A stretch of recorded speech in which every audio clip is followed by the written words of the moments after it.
The chatgpt moment for physical AI is here, and you've probably already helped power it without knowing it. The AI you interact with every day is remarkably good at operating inside screens. It can reliably code, solve complex computation problems, and write. But ask it to do something as basic as navigate a room or fold a shirt, and it starts to fall apart.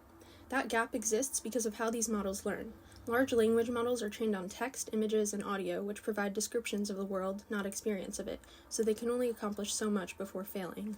This is the central challenge for physical AI, things like humanoid robots and autonomous vehicles.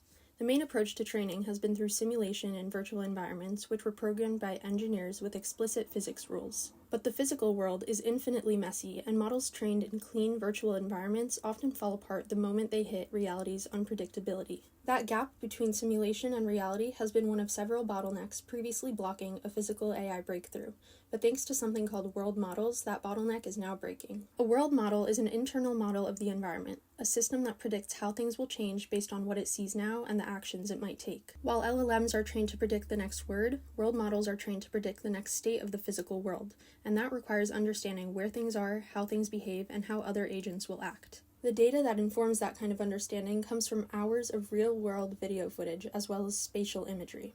Your brain has been running its own world model since birth, based on experiences in which you observed the dynamics of the world, which is how you know not to step in front of a moving train without needing to run the experiment first.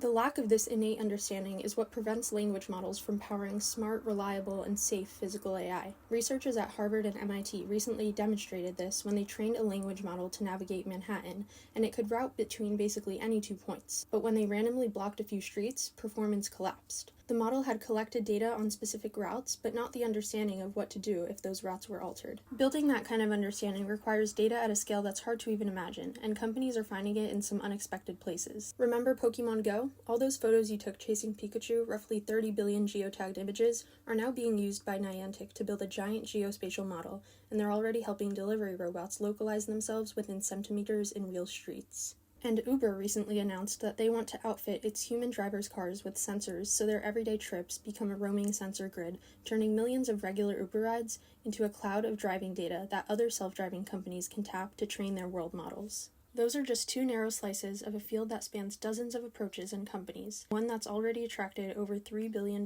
in startup funding this year alone. And that number will only continue to grow as the race to produce reliable physical AI heats up.